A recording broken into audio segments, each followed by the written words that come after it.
Ladies and gentlemen, the Vice President of the United States of America, J.D. Vance.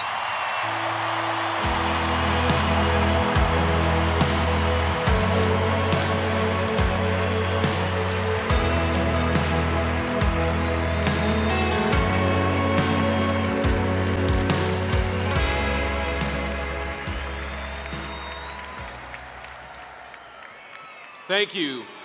Thank you all so much. You know,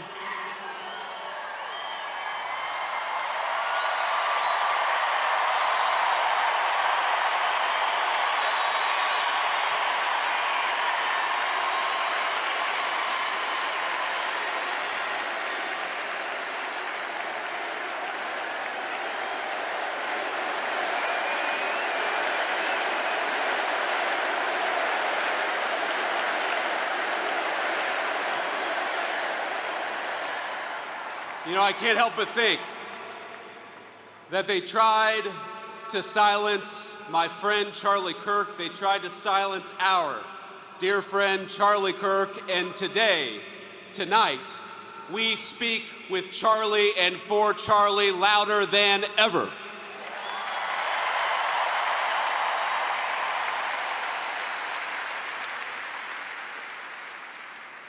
The evil murderer who took Charlie from us expected us to have a funeral today, and instead, my friends, we have had a revival in celebration of Charlie Kirk and of his Lord Jesus Christ.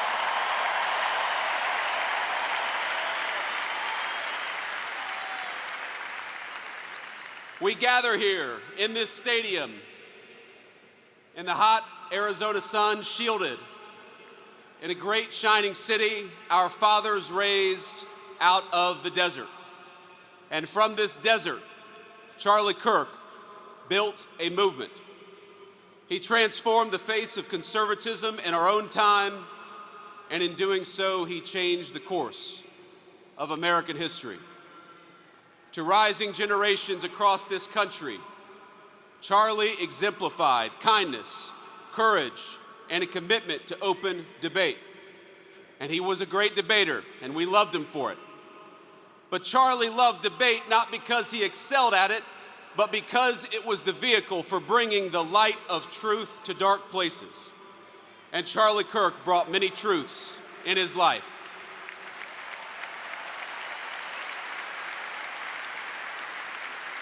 Charlie brought the truth that young people deserved a stake in the future and that they deserved to have a voice. He brought the truth that marriage and family were the highest callings, far more important than any job or educational credential. He brought the truth that our nation would fade unless it brought order to its neighborhoods and prosperity to its people. He brought the truth that life was precious and we must fight to protect it at all stages and at all times.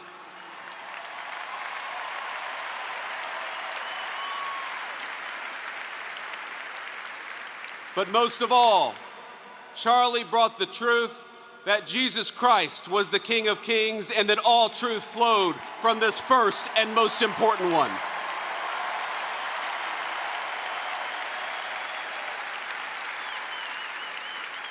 But Charlie, he did so much more than tell the truth, he lived it.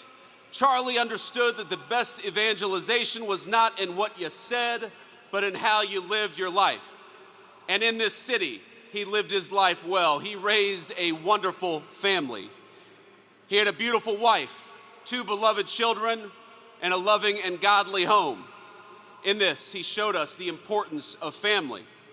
He lived 3 decades he had on this earth with a sense of Christian virtue that would make any man, any person proud.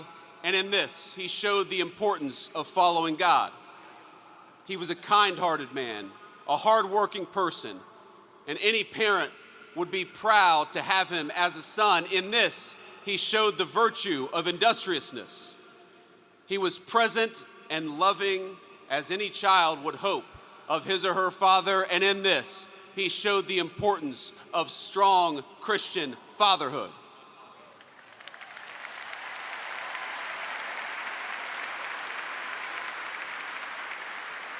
He was fearless and he was bold, as any follower would hope would be true of a leader.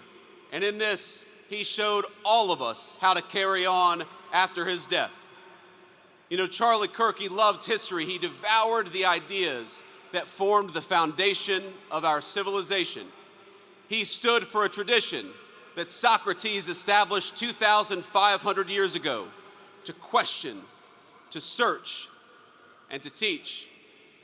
He was Athens and Jerusalem, the city of reason and the city of God in one person. But if he loved those places, they were not his home. America was his home, and he was willing to die for it.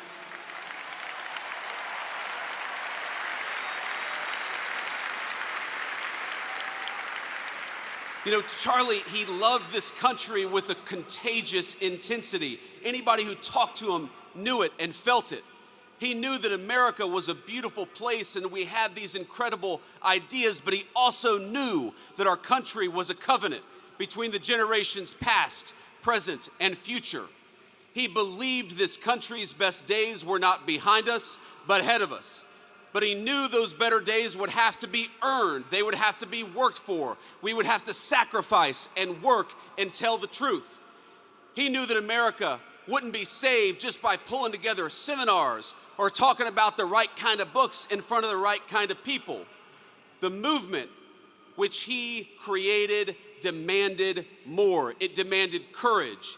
It demanded hard work. It demanded building, and it demanded leaders. And my friends, in Charlie Kirk, we found a great American leader.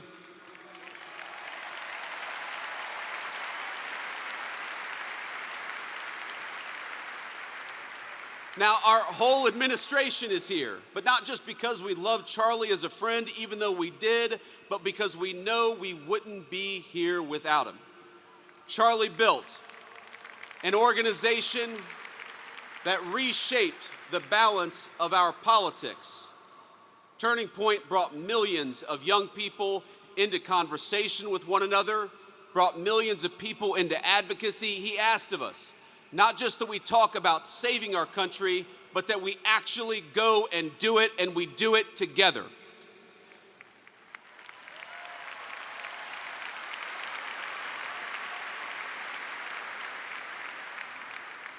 But even as Charlie built on a grand scale, his greatness was never only in his ambition. It was measured in the everyday moments as well, in the way that he treated ordinary people each and every single day. You know, you learn a lot about someone by how they treat others when the cameras aren't on. Charlie treated staffers as well as he treated the President of the United States. When I was just a guy polling at nothing in my Senate race back in 2021, Charlie helped me, not because I was a future vice president, but because I was a dear friend. I saw just a couple of months ago when a White House staffer struggled with the weight of his job and the responsibilities of new fatherhood. Charlie stopped what he was doing in the hallways of the West Wing and said a prayer for that staffer. Because Charlie believed that we were all children of God, he treated everyone with grace. And that is perhaps the enduring legacy of Charlie Kirk. You know, I was telling somebody backstage that I always felt a little uncomfortable talking about my faith in public, as much as I loved the Lord and as much as it was an important part of my life. I have talked more about Jesus Christ in the past 2 weeks than I have my entire time in public life.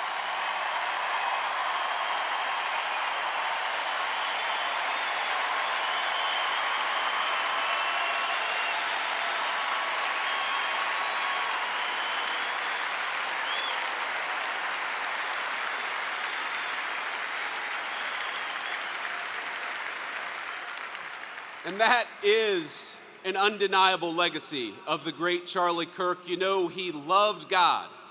And because he loved God, he wanted to understand God's creation and the men and women made in his image. Now, much has been said over the last week about Charlie's ability to approach any topic any person in good faith, an achievement that was only possible because Charlie knew that we were all children of God. He knew deep down the truth of Scripture, and from that confidence, everything else flowed. That unshakable belief in the gospel led him to see differences in opinion not as battlefields to conquer, but as way stations in the pursuit of truth. He knew it was right to love others, your neighbor, your interlocutor, your enemy. But he also understood his duty to say what is right and what is wrong, to distinguish what is false from what is true.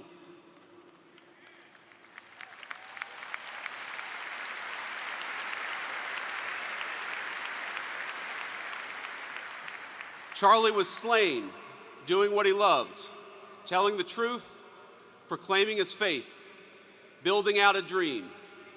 And now he's gone, and our hearts feel so empty because he's been taken from us. He's been taken from his parents and from his sister. He's been taken from our darling Erica and their beautiful children. And Erica, I know I speak for this entire auditorium when I say that we love you and we will never stop standing by your side, just as Charlie did.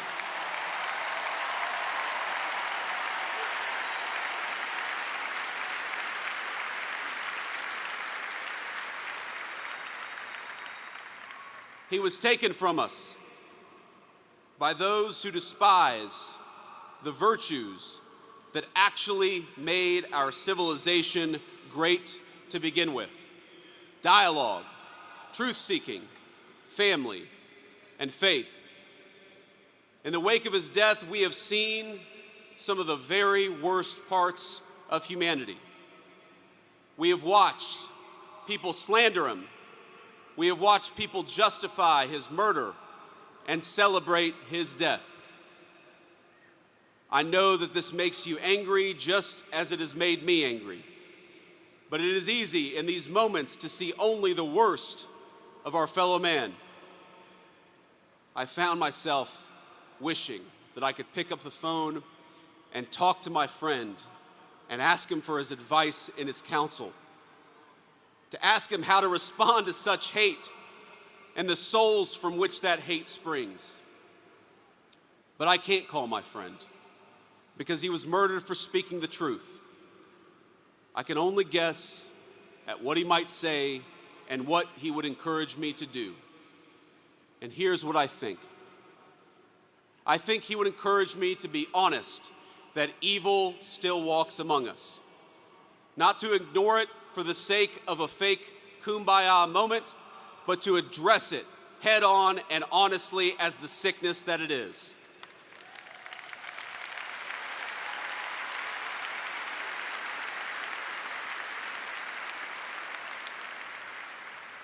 But I also think he would encourage me, he would encourage all of us to focus on the good. He would encourage us to remember that for every hateful voice celebrating his murder, there are 1,000 people mourning it and fighting for his legacy every single day.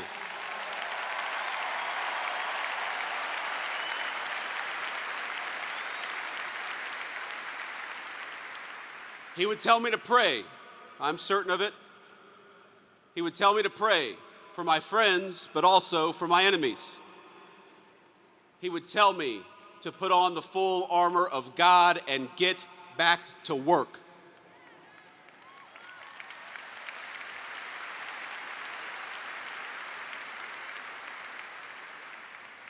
He would tell us to commit ourselves to telling the truth and to fight for that truth each and every single day.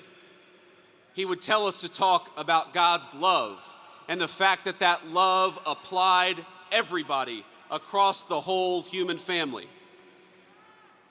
Charlie suffered a terrible fate, my friends. We all know it. We all saw it. But think, it is not the worst fate. It is better to face a gunman than to live your life afraid to speak the truth.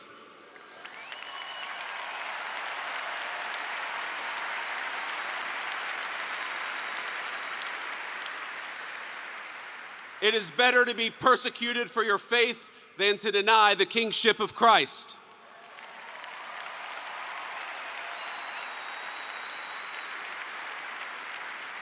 It is better to die a young man in this world than to sell your soul for an easy life with no purpose, no risk, no love, and no truth.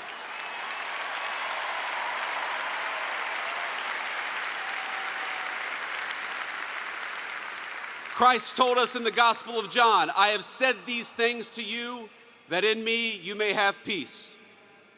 In the world you will have tribulation, but take heart, I have overcome the world.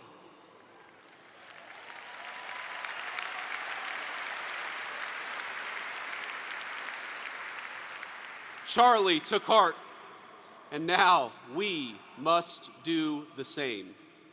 I've seen so many of you say, so many on social media, talk about for Charlie. We must do this for Charlie. For Charlie, we will speak the truth every single day.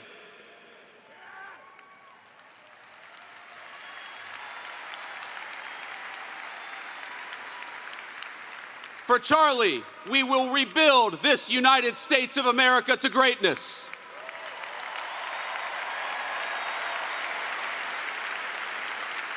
For Charlie, we will never shrink, we will never cower, and we will never falter, even when staring down the barrel of a gun.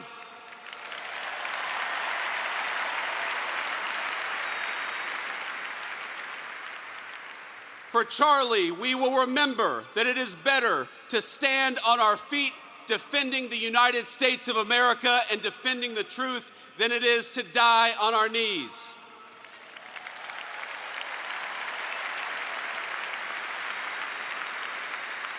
My friends, for Charlie, we must remember that he is a hero to the United States of America and he is a martyr for the Christian faith. May our Heavenly Father give us the courage to live as Charlie lived. That is what we must do for Charlie. You ran a good race, my friend. I love you. We've got it from here. Thank you.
give a warm welcome to Mrs. Erica Kirk.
Hello.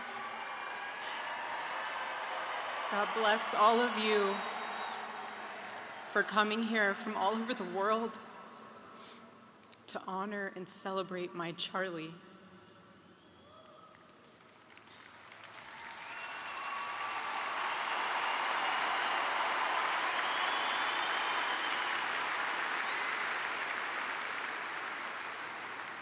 Just a few miles from here, 2 years ago at America Fest 2023, Charlie delivered a speech on stage for our TPUSA Faith event.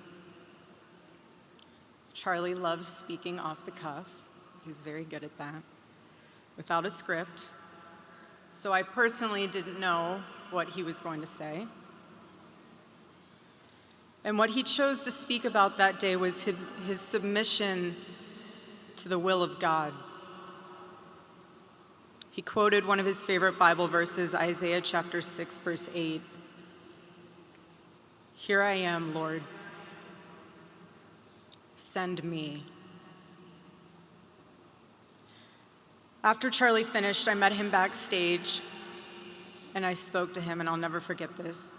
I said, "Charlie, baby, please talk to me next time before you say that statement. Because when you say something like that, there is so much power in that verse. When you say, 'Here I am, Lord, use me,' God will take you up on that." And he did with Charlie.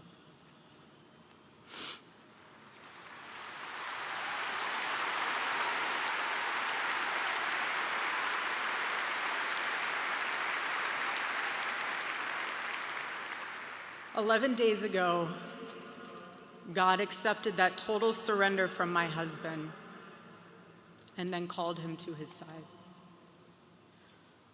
More than anything, Charlie wanted to do not his will, but God's will.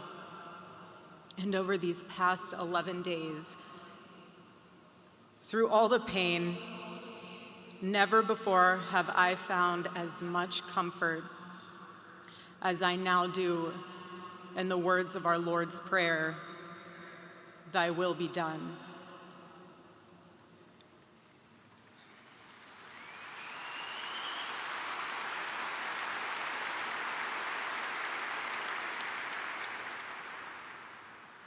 God's love was revealed to me on the very day my husband was murdered. On the afternoon of September 10th, I arrived at a Utah hospital to do the unthinkable, to look directly at my husband's murdered body. I saw the wound that ended his life. I felt everything you would expect to feel. I felt shock. I felt horror and a level of heartache that I didn't even know existed. But there was something else too. Even in death, I could see the man that I love. I saw the one single gray hair on the side of his head, which I never told him about. Now he knows. Sorry, baby, telling you now, but never told him. Didn't want to. I also saw this. I also saw on his lips the faintest smile. And that told me something important. It revealed to me a great mercy from God in this tragedy. When I saw that, it told me Charlie didn't suffer. Even the doctor told me. It was something so instant that even if Charlie had been shot in the operating room itself, nothing could have been done. There was no pain. There was no fear, no agony. One moment, Charlie was doing what he loved, arguing and debating on campus, fighting for the gospel and truth in front of a big crowd. And then he blinked. He blinked and saw his Savior in paradise.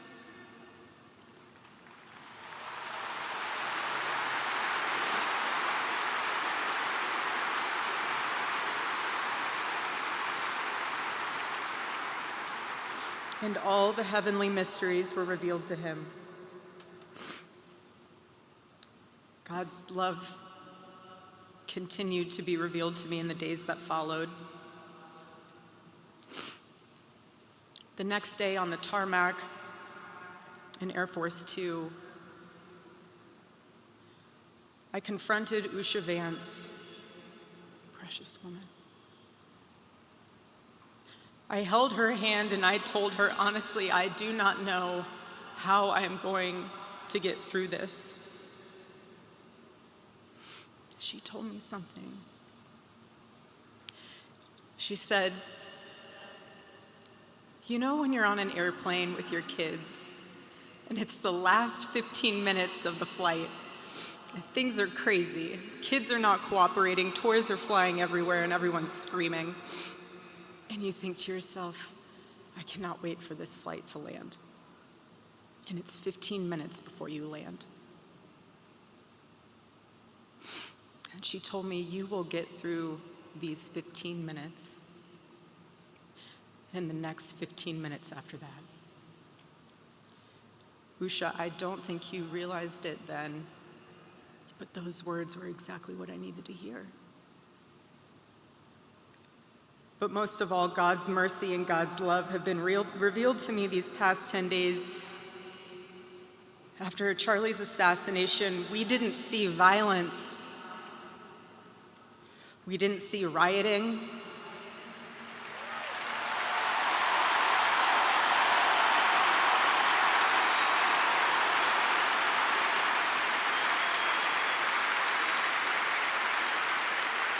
We didn't see revolution. Instead, we saw what my husband always prayed he would see in this country. We saw revival.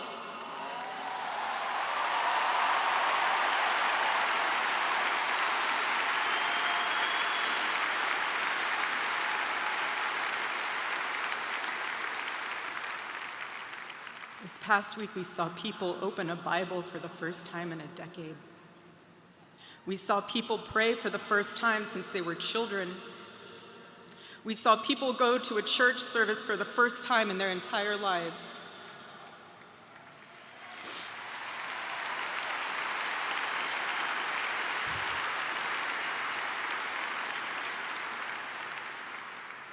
Charlie liked to journal. And I say this because he did it to remember important moments and sayings that affected him.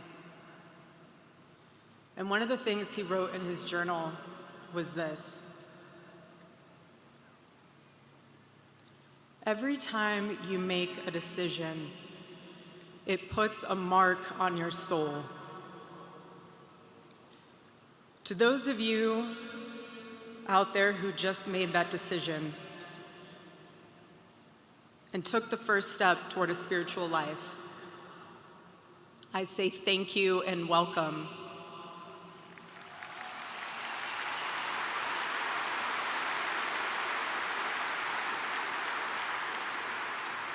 One day I hope you look back and realize it was the most important decision of your life, because it is. All of you who are already believers, it is your job to shepherd these people. Do not take that lightly. Water the seed of their faith. Protect it and help it grow. Every day as Charlie rode into the office, he would go through his contact list. And I know there's many of you who were impacted by this. He would go through his contact list and send Bible verses for the day. He knew that faith was a habit. The more you live it, the more it grows. But know this too: the seed has only just been planted.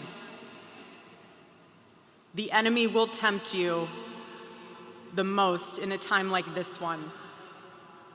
God will always be there for you, but you must choose to mark your soul again and again in the direction of Christ.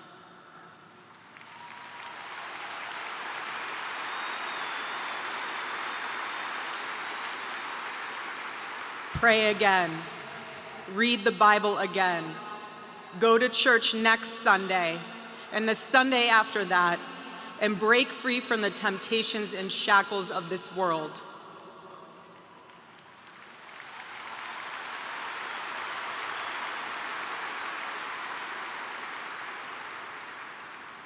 Being a follower of Christ is not easy. It's not supposed to be. Jesus said, if anyone would come after me, let him deny himself, take up his cross and follow me.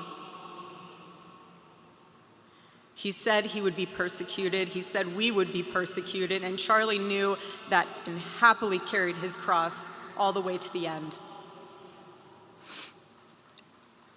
And I want all of you to know, while Charlie died far too early, he was also ready to die. There was nothing he was putting off. There was nothing that was too hard or too painful, or nothing that he just felt like he didn't want to do it. He left this world without regrets. He did 100% of what he could every day. But I want you to know something. Charlie died with incomplete work, but not with unfinished business.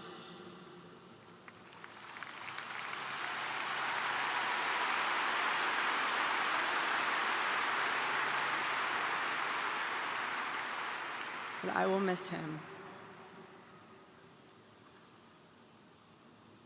I will miss him so much, because our marriage and our family were beautiful. They still are.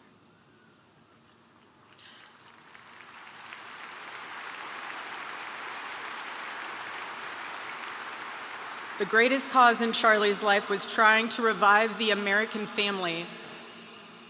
When he spoke to young people, he was always eager to tell them about God's vision for marriage and how, if they could just dare to live it out, it would enrich every part of their life in the same way that it enriched ours.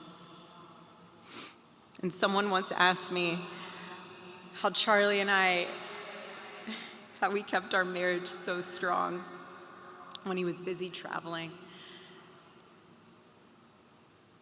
And our little secret, it was love notes.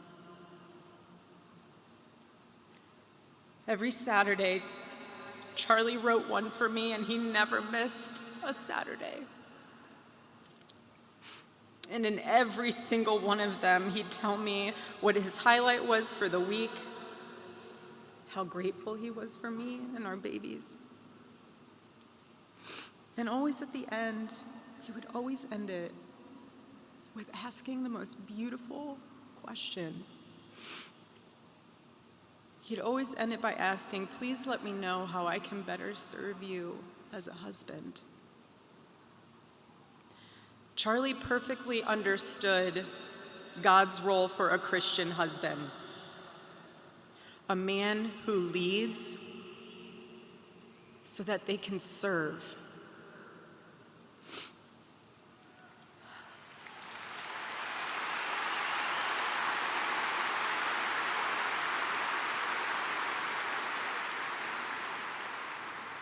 To all the men watching around the world, accept Charlie's challenge and embrace true manhood. Be strong and courageous for your families. Love your wives and lead them. Love your children and protect them. Be the spiritual head of your home. But please be a leader worth following. Your wife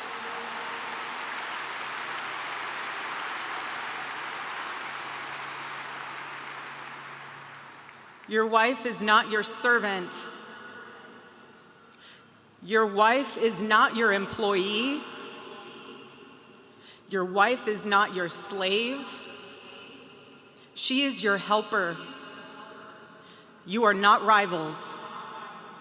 You are one flesh working together for the glory of God.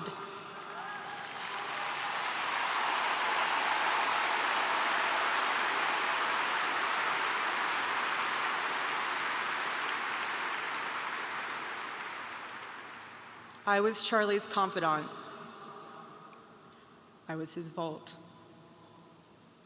his closest and most trusted advisor, his best friend.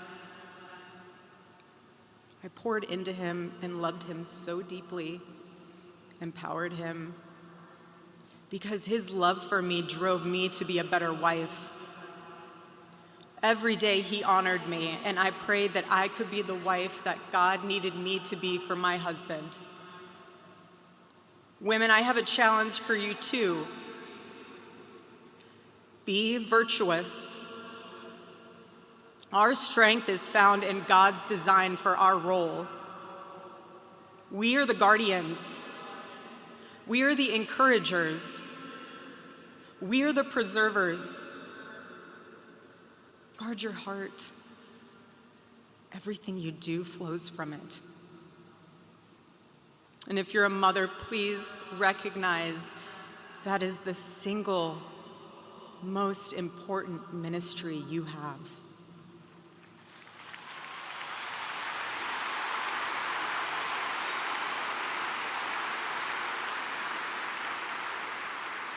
In our home, because Charlie traveled a lot, we tried to travel with him where we could. But I made sure that when Charlie returned from work, it was his sacred landing place, away from the worries of the world.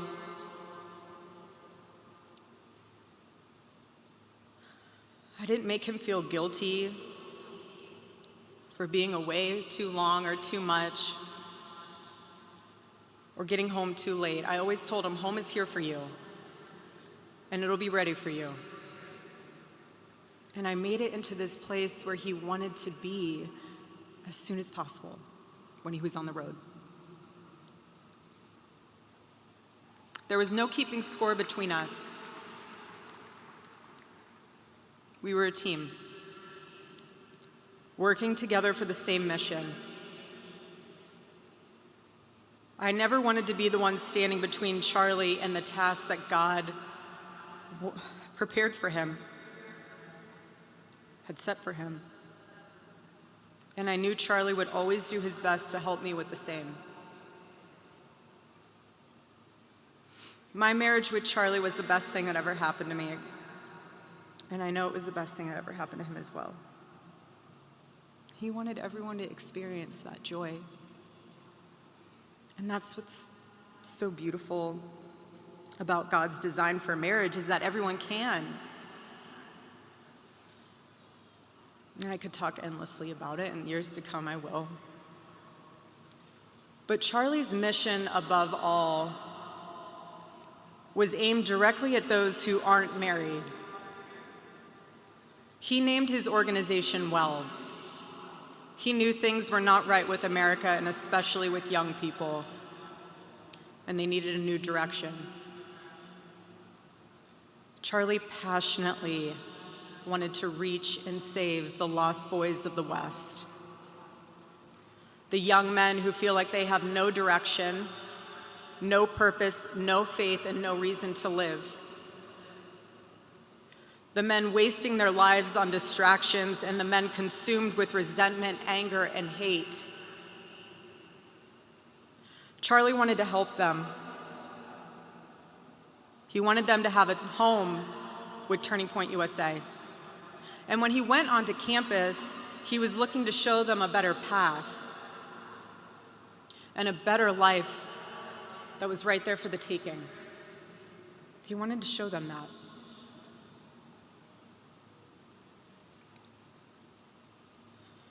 My husband, Charlie, he wanted to save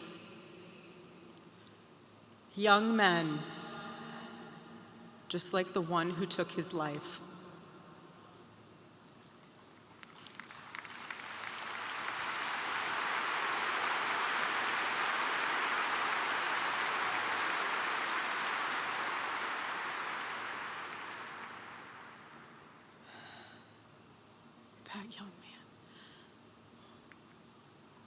That young man. On the cross, our Savior said,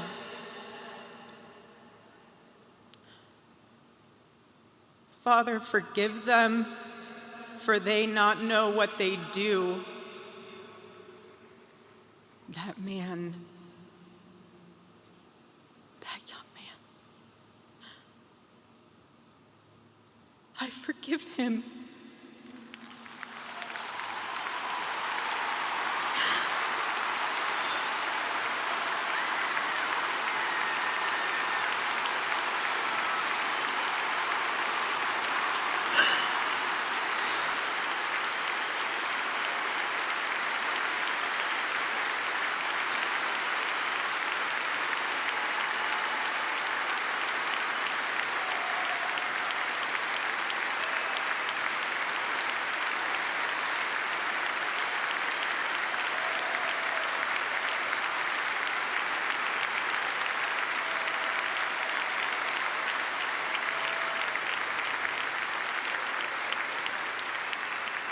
I forgive him because it was what Christ did and is what Charlie would do.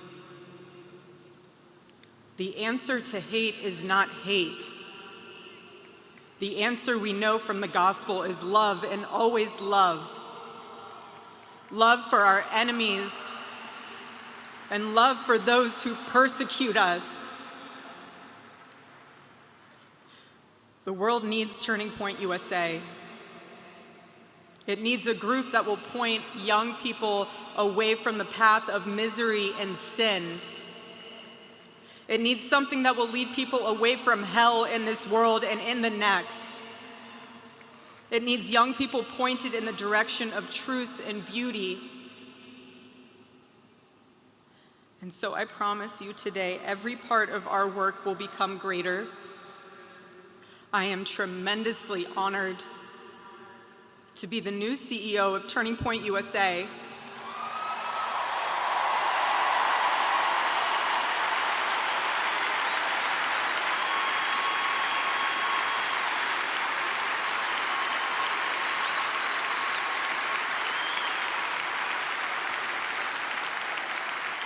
I do not take that lightly.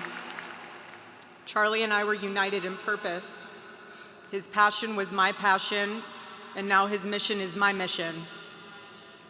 Everything that Turning Point USA built through Charlie's vision and hard work, we will make 10 times greater through the power of his memory. Chapters will grow, thousands of new ones will be created. TPUSA Faith will add thousands of new pastors and congregations.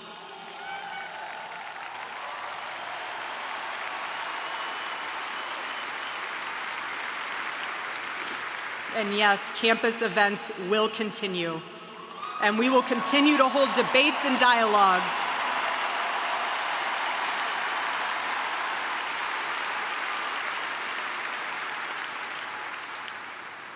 The First Amendment of our Constitution is the most human amendment.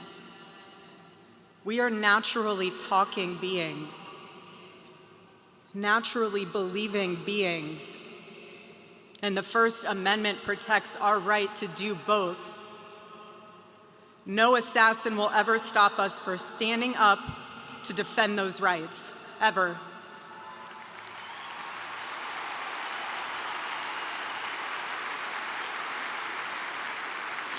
Because when you stop the conversation,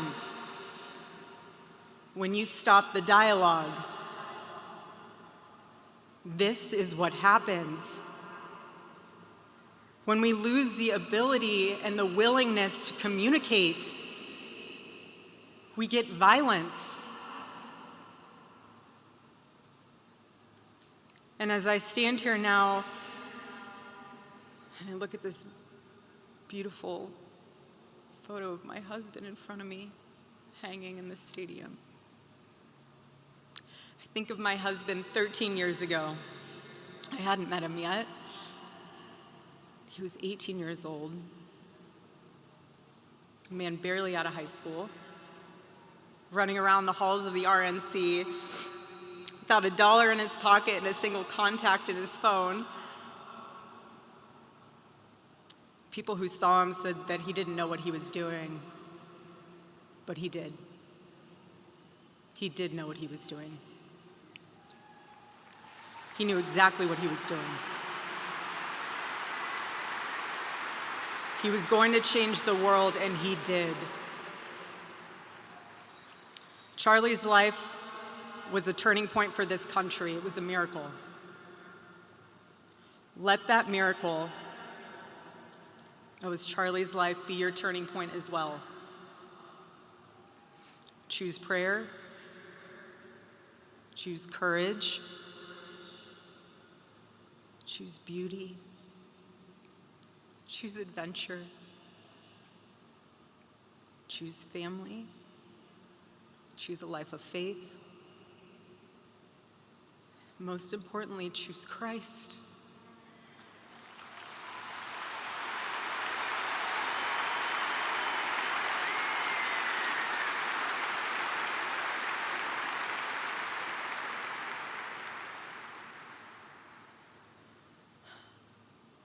I love you, Charlie, baby. And I will make you proud. God bless you all, and God bless America.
Please welcome to the stage the 45th and 47th President of the United States, Donald J. Trump.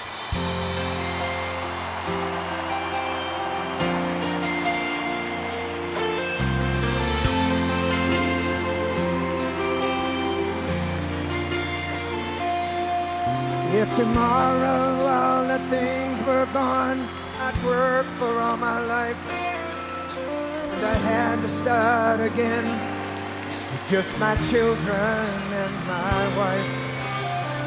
Thank my lucky stars to be living here today, 'cause the flag still stands for freedom, and they can't take that away.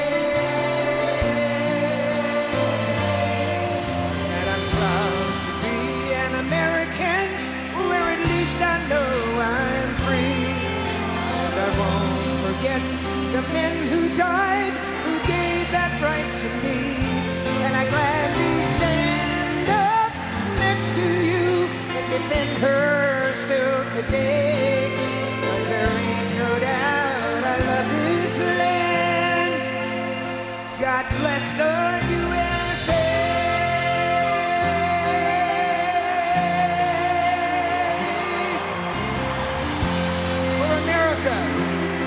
Charlie Kirk. From the lakes of Minnesota to the hills of Tennessee, across the plains of Texas, from sea to shining sea, from Detroit to Houston, over New York to LA. There's pride in every American heart, and it's time we stand and say that I'm proud to be an American, where at least I know I'm free. And I won't forget the men who died, who gave that right to me. And I gladly stand up next to you and defend her still today. 'Cause there ain't no doubt I love this land. Sing it! God bless the USA.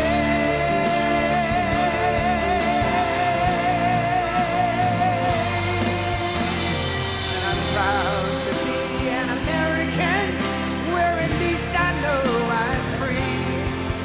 And I won't forget the men who died, who gave that right to me. And I gladly stand up next to you and defend her still today. 'Cause there ain't no doubt I love this land. God bless the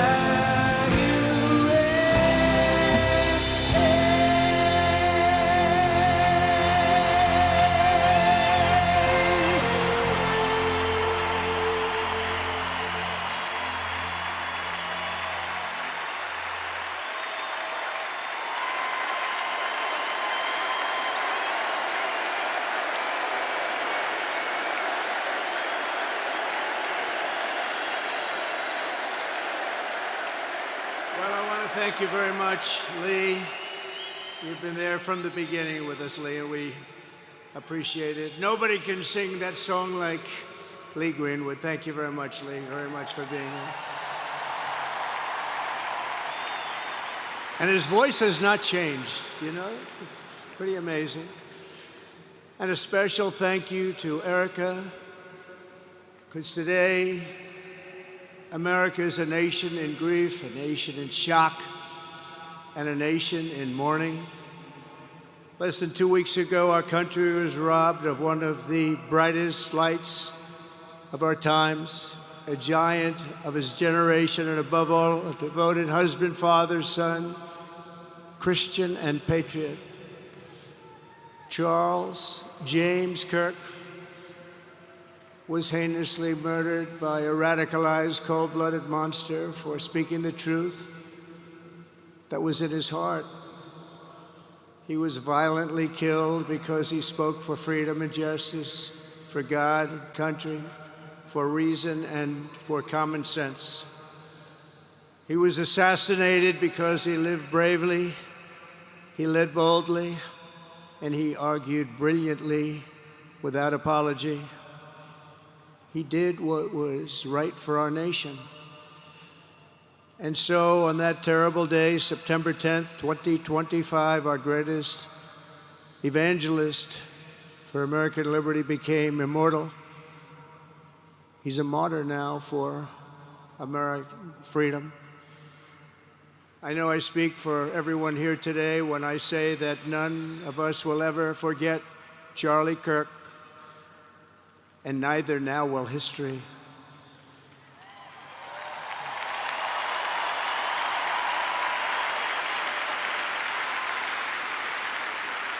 Because while Charlie has been reunited with his Creator in heaven, his voice on earth will echo through the generations, and his name will live forever in the eternal chronicle of America's greatest patriots.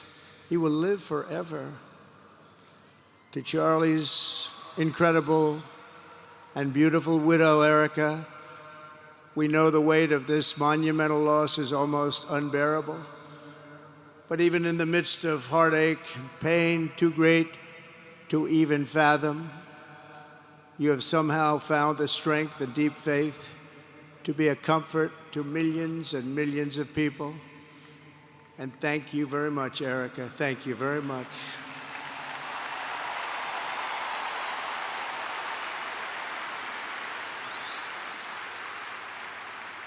Today, an entire nation wraps its loving arms around you and your beautiful children. We share in your immense and overwhelming sorrow, and we vow that we will do everything we can to ensure that your children grow up in a land where their father is honored and revered as a great American hero. That's what he is.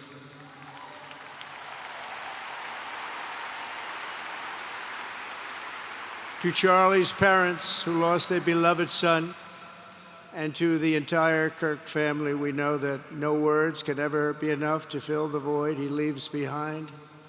That's a void that just can't be filled. But I hope the extraordinary outpouring of emotion over these past 11 days has comforted you with the knowledge that your son brought more good and love into this world in his 31 short years than most people, even very, very successful people, can bring in a lifetime.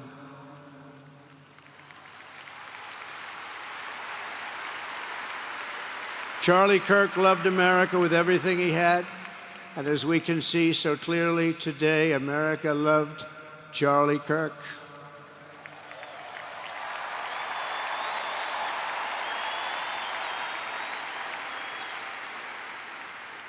And he could always draw a big crowd. Look at this today. Look at what's gone on. This is a big crowd.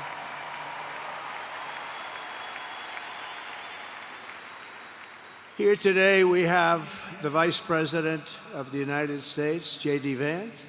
We have the Speaker of the U.S. House of Representatives, Mike Johnson. We have countless members of the United States Senate, and I'm sorry I'm not going to introduce you, but I'll be up here. They're all over the place. And likewise, the House of Representatives, they're all over this big stadium. This is not an arena, this is a stadium. Our great cabinet and this stadium packed with rafters of people, not to mention the one across the street that also has tens of thousands of people, and they're watching us on screen right now.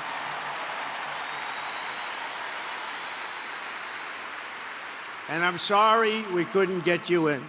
If anybody would like to give up your seat, please walk across the street.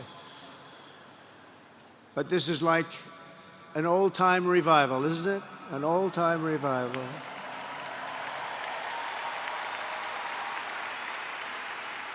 For millions of Americans, especially young people, it is agonizing and unthinkable to say goodbye to a patriot whose heart still had so much to give. It's so much. Raised in the suburbs of Chicago, Charlie was filled with a patriotic spirit from his youth, and he was an all-American in everything he did. And one of the last things he said to me is, "Please, sir, save Chicago. We're going to do that. We're going to save Chicago from horrible crime.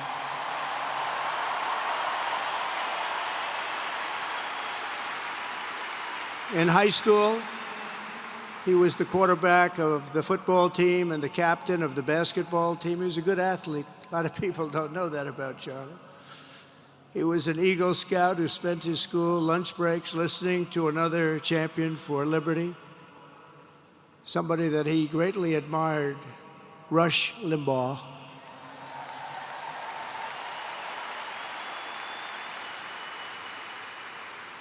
But what was even more important to Charlie than politics and service was the choice he made in the 5th grade, which he called the most important decision of his life, to become a Christian and a follower of his Savior, Jesus Christ.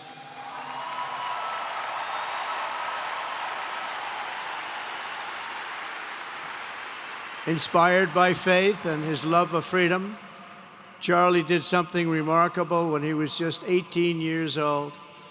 On the advice of a mentor who told him to put off going to college because he was doing so well, he devoted his life to converting young people to the conservative cause. How did he do? Take a look. How did he do?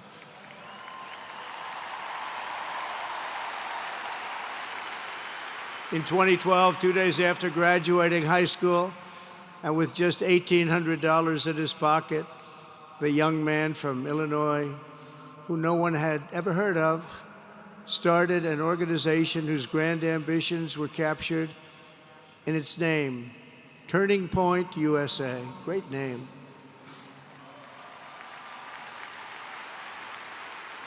And I have a feeling it's going to be bigger and better than ever before. Does that make sense? It's going to be bigger and better than ever before. Look at what's happening.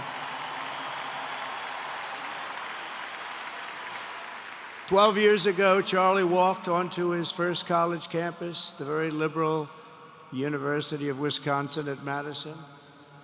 He set up a card table and put up a sign with 3 words: "Big government sucks." Could you believe that? That's Charlie. That day, Charlie talked to every student who approached him, most of whom were probably quite a bit older than he was. Finally, after many hours, he found the first ever Turning Point chapter leader. His first year out of high school, Charlie traveled 300 days raising money and taking his message to campuses all over the country. He lived out of his parents' basement, and they actually loved having him there. They loved Charlie. Everybody loved Charlie.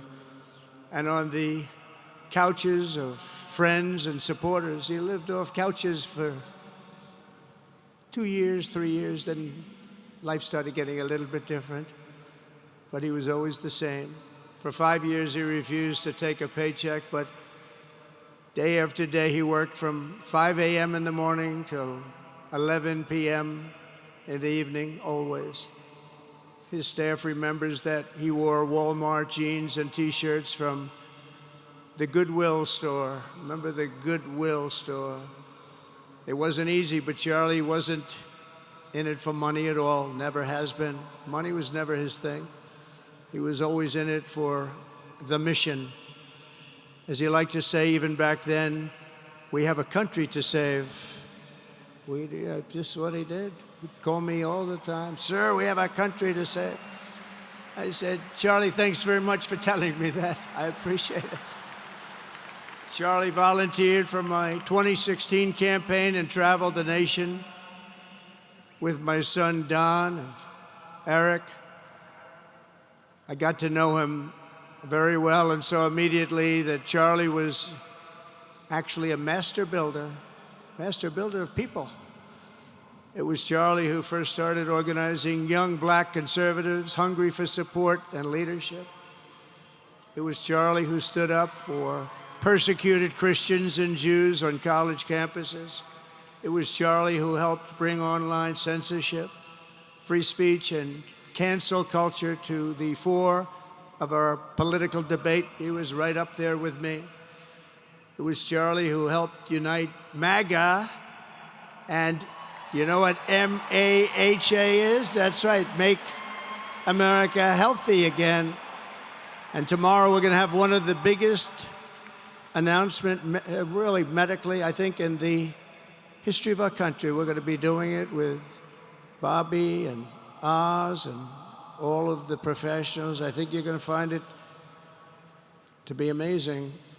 I think we found an answer to autism. How about that? Autism. Tomorrow we're going to be talking in the Oval Office in the White House about autism, how it happens, so we won't let it happen anymore, and how to get at least somewhat better when you have it, so that parents can help their child, their beautiful child. That's a big one. I've been bugging everybody over there, get the answer to that. You know, 20 years ago, 1 in 10,000 were born with autism. 20 years ago. The most recent survey says 1 in 12. How bad is that? That's for young boys, baby boys, but also girls, a little bit better. It's about 1 in 20. But we can't, because obviously there was something really wrong, and we think we know what that is. It's going to be, I think it's going to be one of the most important news conferences I'll ever have, and I look so forward to it.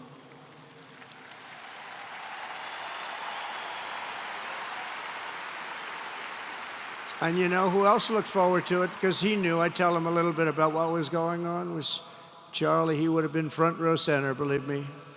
We'll be missing him tomorrow. It was such a big deal for him, too. He brought together Donald Trump, Bobby Kennedy, right here in the great state of Arizona 1 year ago. Remember that? What a night, what a day that was. And it was Charlie who was among the first to speak to me about a man from Ohio by the name of J.D. Vance. Have you ever heard of him? He's doing a good job.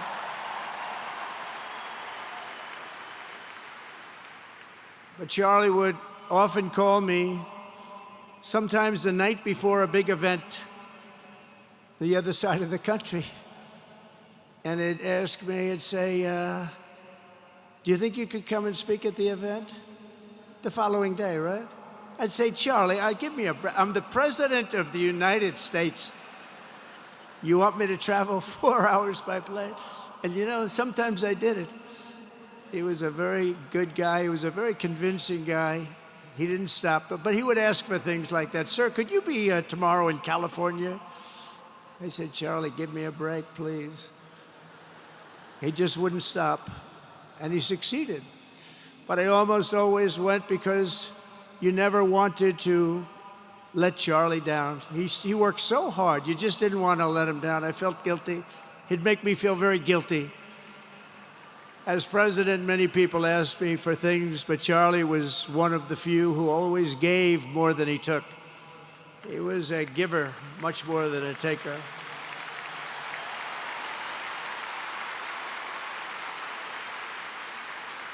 And no matter how big Charlie became, no one was too small for him to notice. He was good to everybody, didn't matter. Several years ago, a fourth grader asked Charlie to appear on his podcast, which was probably only watched by the parents of that fourth grader. And Charlie, who was actually pretty hot at the time, to be honest, he agreed, and the boy asked for advice. Charlie replied, the left, I call it the radical left. I call it sometimes the radical left lunatics. But Charlie didn't say that, he called it the left. He was probably right, but I can't help it. I can't help it. So he said the left, radical left lunatics, may have all the money in the world, but they can never outwork me. I will wake up as early as I need to, about himself. I will stay up as late as I need to, and I will never stop fighting for our country. And he did this until his dying breath. That's what he was doing. That's what he was doing. Think of it. Wow. What a horrible moment. I was in the Oval Office when I heard they came in, and it was like a surreal experience, a terrible, terrible. I had some very big people in the Oval Office, and I was in the midst of a very important conversation for our country, big people, the biggest. And I said, you have to leave now. When they told me that, they told me in front of a group of very powerful people. I said, you have to leave now, right now, please. Right now. You have to leave, go. By his own determination and skill, Charlie Kirk built Turning Point from his humble beginnings, the beginnings that nobody believed could ever end up something like this, into a great movement and a juggernaut of American politics. And you know, we have a massive stadium loaded up with people, but he got tremendous crowds before he had this kind of horrible news and before we had to hear what happened so terribly. He delivered more than 250 speeches a year at over 200 colleges and universities, and that was at a time when it was not really vogue to go to colleges and universities if you were a conservative. It really took great courage. And we used to talk, and I said, you know, I think they're much more conservative than we know, and he agreed, but it just wasn't something that was happening because the radical left would do very bad things, very dangerous things. But Charlie set up chapters on 2,200 campuses and spoke at more than 1,000 churches. He launched a podcast and radio show that grew to an audience of 1 million Americans a day, one of the bigger shows on radio. And Charlie didn't just bring young people into the movement. All of a sudden, it started to grow by leaps and bounds. By 2024, we won more young people than any Republican candidate in the history of our country, including, for the first time, a majority of males under 30. Can you believe it? Remember when Republican presidential candidates would get 4%? No, we did unbelievably with young people. And he was a big, big factor. Unbelievable. But he made me work for it. Sir, you have to make a speech here, you have to make a speech there. But we did it, and we won, and our country is doing unbelievably well now.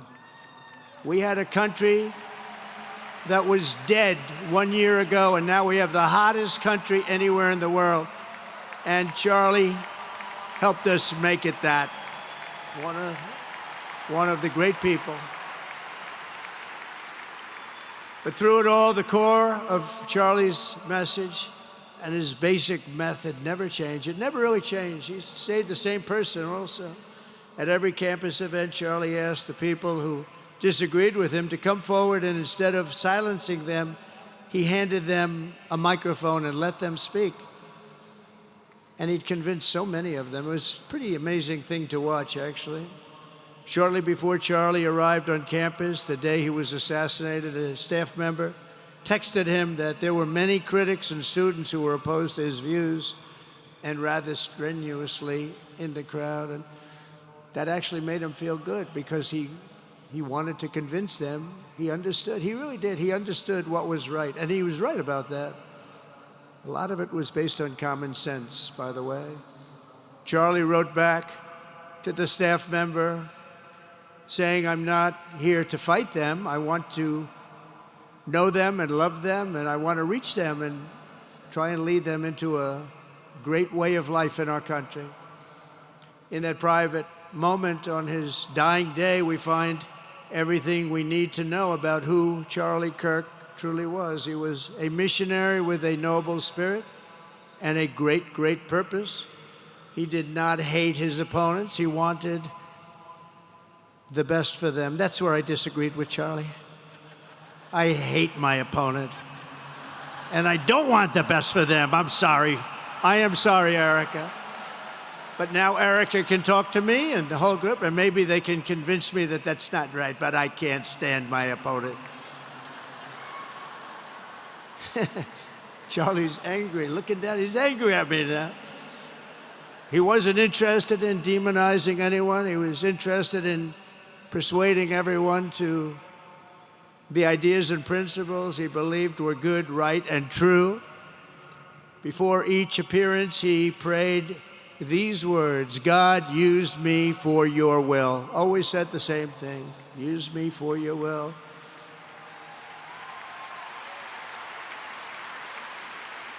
And that is exactly what God did. When you think, that's exactly what he did. The more success Charlie had, and he was getting more and more successful, the more dangerous his mission became. On campuses all over the country, his quest for open dialogue was met with menacing hate. There were bomb threats, pulled fire alarms, and countless rage-filled radicals who tried to shout him down. It was nasty. I used to say, Charlie, this is nasty stuff you're doing. At one event, police had to build barricades to protect students from an angry mob of thugs. Many of these people, by the way, are paid a lot of money to do this. They're agitators. They're paid agitators. Remember that? When you see they all have the same beautifully printed sign, every sign is identical, comes out of a top-level print shop. That's not the signs that are made in somebody's basement. Those are paid for by very bad people, and hopefully we're going to be finding out through the DOJ who those people are.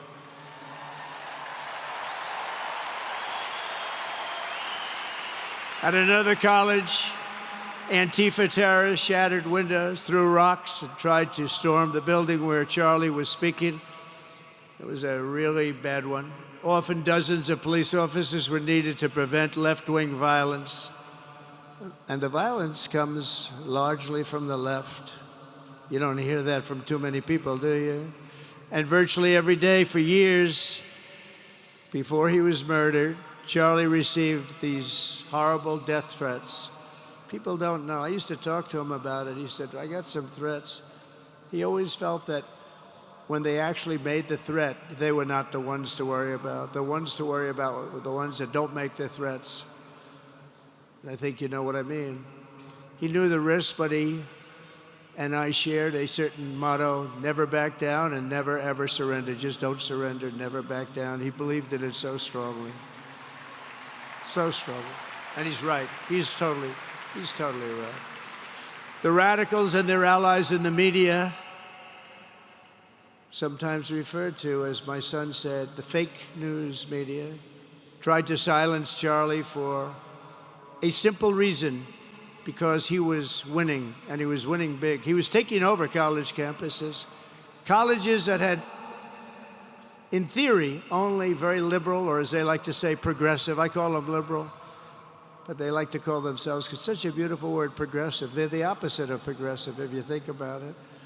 But they were really nasty, and he would go into these colleges. All of a sudden, within 2 years, 3 years, they turned into bastions of conservatism. It was really quite amazing to see. They lied about him because they did not want you to listen to him or to learn from him, because what he was talking about and even preaching made so much sense. Everywhere he went, he won the debates, he won the hearts, he won the minds, and yes, he won the elections for people. He helped us, he helped other people. We won the biggest election in the history of our country, I believe.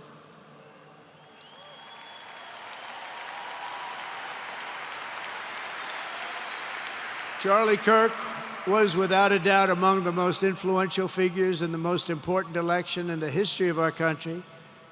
The election of, that beautiful day, November 5th, 2024. Do you remember that day? It was 9 months ago.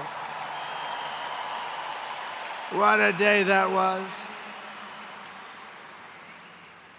I mean, we had a pretty good day in the first one. And I must tell you, on the second one, we had a phenomenal day.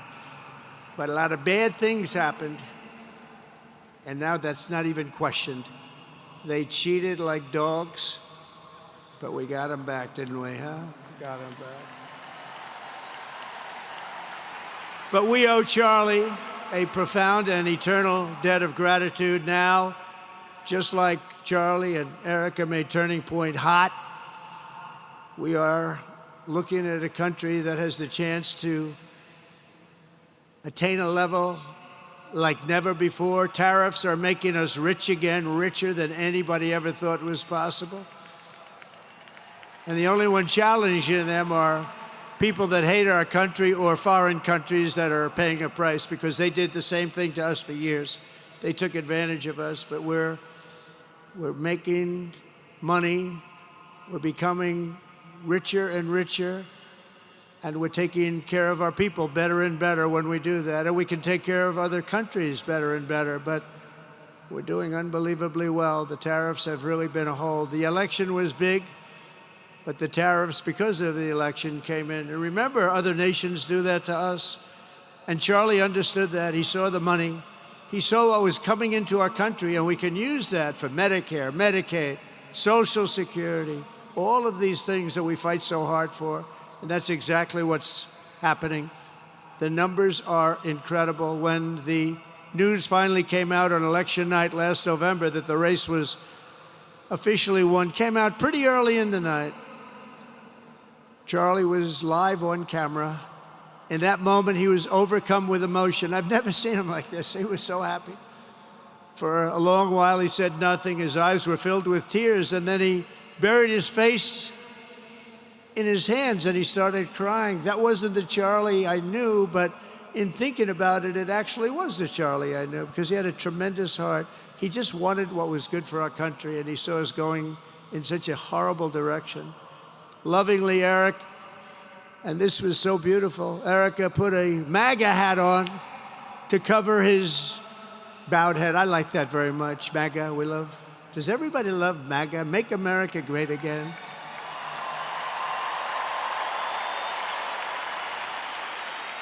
When Joe Biden used to get up, remember the speeches? We will stop MAGA. We will stop MAGA. You know, he could barely get the words out. We will stop. I said, can somebody inform him the MAGA means Make America Great Again? How do you say you're going to stop it? And Charlie understood that. When Charlie finally looked up and spoke, he smiled through the watery eyes and simply said, I am humbled by God's grace. That was his statement that night. I was watching him. I was very impressed, actually. It showed he had a big heart. Every single American should take a long, hard look at the twisted soul and dark spirit of anyone who would want to kill a young man as good as Charlie. To kill anybody, but to kill a man like this, he didn't deserve this. He didn't deserve this. Our country didn't deserve this. And anyone who would make excuses for it are just out of their mind. Charlie's murder was not just an attack on one man or one movement. It was an attack on our entire nation. That was a horrible attack on the United States of America. It was an assault on our most sacred liberties and God-given rights. The gun was pointed at him, but the bullet was aimed at all of us. That bullet was aimed at every one of us. Indeed, Charlie was killed for expressing the very ideas that virtually everyone in this arena and most other places throughout our country deeply believed in. But the assassin failed in his quest because Charlie's message has not been silenced. It now is bigger and better and stronger than ever before, and it's not even close. And it's rare that such a thing happens, but Charlie is bigger today than he was. Think about it. Just 2 weeks ago, he's bigger today than he was 2 weeks ago. Now, that may not help his friends and loved ones, of which there are so many. It may not help Erica and those beautiful children who have to suffer so horribly through this moment, but they know it's true. He's bigger now than ever before, and he's eternal. He's eternal. And I just want to say we love him. And he's looking down at us right now, and he's saying, wow, that's a great crowd. He's saying, that's a great crowd.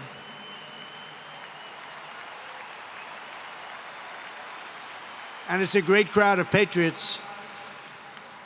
But that's why I will soon award Charlie the nation's highest civilian honor, the Presidential Medal of Freedom. It's the highest civilian honor.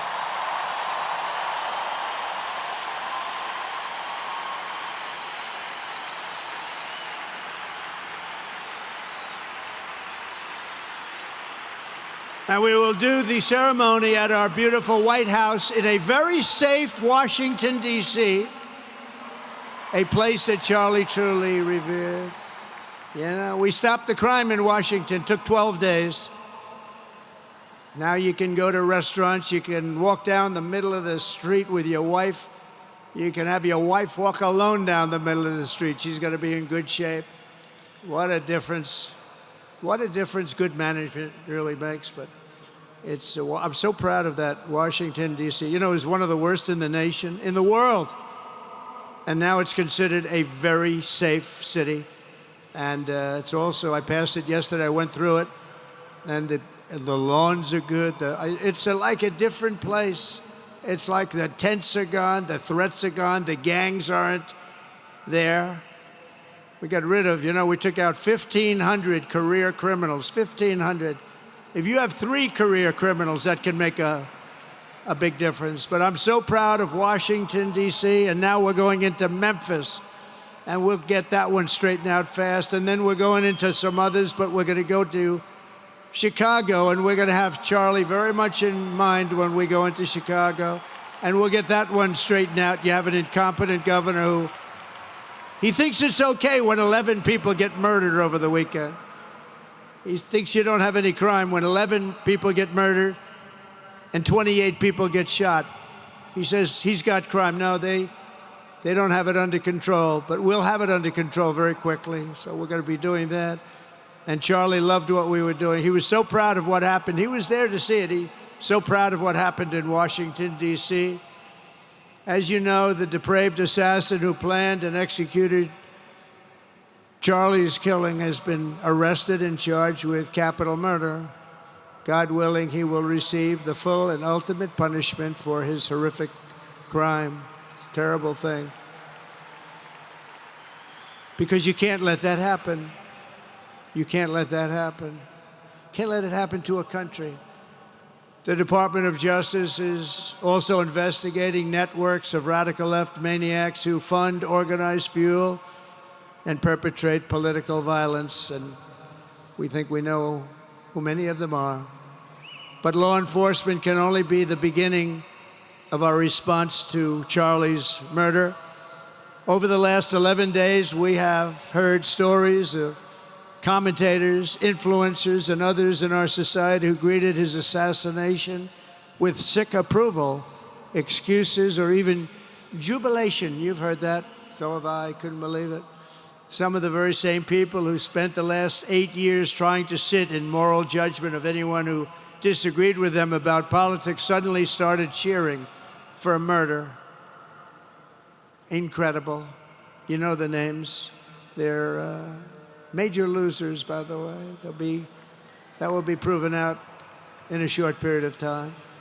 Some of the very people who call you a hater for using the wrong pronoun were filled with glee at the killing of a father with 2 beautiful young children. And the same commentators who this week are screaming fascism over a canceled late-night TV show where the anchor had no talent and no ratings, last week were implying that Charlie Kirk deserved what happened to him. No side in American politics has a monopoly on disturbed or misguided people. But there's one part of our political community which believes they have a monopoly on truth, goodness, and virtue, and concludes they have also a monopoly on power, thought, and speech. Well, that's not happening anymore. We've turned that corner very quickly. Tragically, atrocities of this kind, and the kind that we saw in Utah, of all places, are the eventual consequence of that kind of thinking. If speech is violence, then some are bound to conclude that violence is justified to stop speech. And we're not going to let that be justified. The tradition of reason and open debate that Charlie practiced is not a pillar of our democracy. In many ways, it's the basis of our entire society. It's the right and inheritance of every free American, the greatest legacy of the Enlightenment, and among the most treasured achievements of civilization. We will defend it at all costs, and we will carry forward the torch of liberty that Charlie Kirk held so proud and so high. He was so proud, and he did hold that torch high. We will never, ever let it fail. We will never let it fail.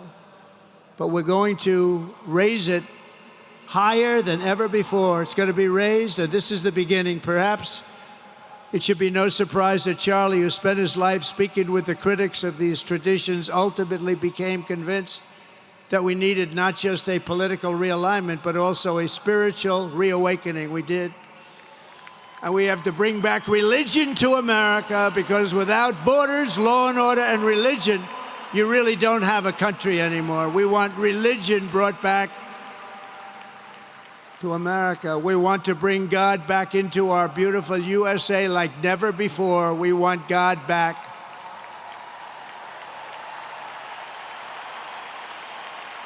Charlie would have been so pleased to hear his friends and colleagues today giving testimony and giving glory to God. Within minutes of the gunshot in Utah, millions of Americans, young and old, heard the news and dropped to their knees and started praying. Even many who rarely prayed asked God for a miracle. Please, God, save Charlie. But although Charlie's time with us on earth has ended, those prayers for a miracle have already been answered. Look at what's happening. Look at what's happening. In the days since Charlie's death, we have seen how his legacy has touched so many millions around the world. In Calgary, Canada, thousands gathered at City Hall to sing the American national anthem and raise up posters with the name Charlie Kirk. In Seoul, South Korea, crowds gathered to wave American flags and shout, "We are for Charlie Kirk." His memory has been honored in the streets of Berlin, Warsaw, Vienna, Sydney, Madrid, London, Tel Aviv, and all over the world. So beautiful to watch.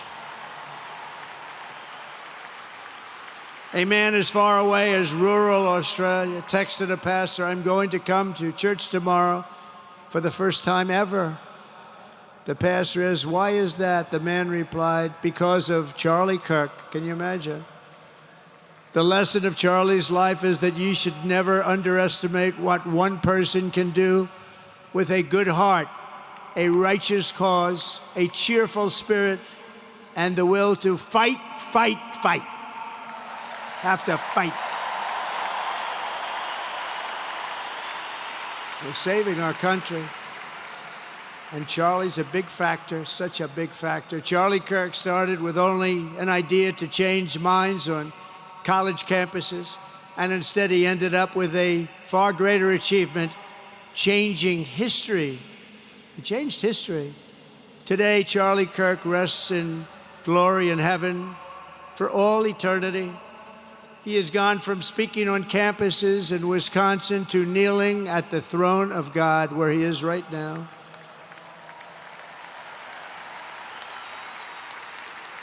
We grieve for the friend and leader that we have lost, but we go forward strengthened by his faith and bolstered by his courage and inspired by his example to defend the country he lived for the freedoms he died for, and the values in which he so deeply believed. He believed in values that we should all believe in. Charlie created something very special. It's called Turning Point USA. And under the leadership and love of Erica, it will become bigger and better and stronger than ever before.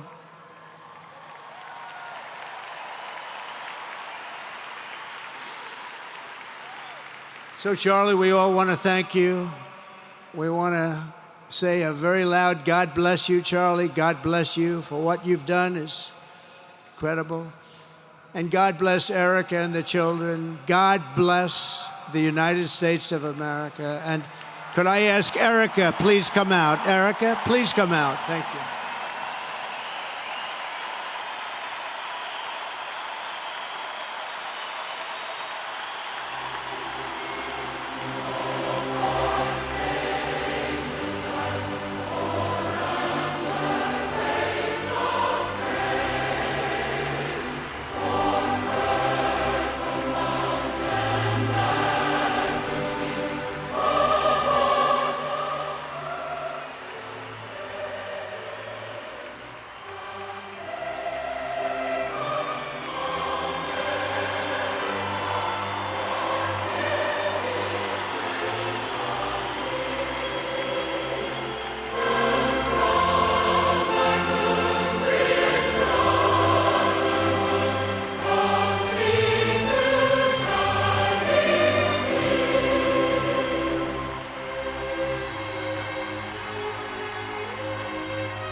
Thank you very much, everybody. Thank you very much, and good luck. God be with you. Thank you.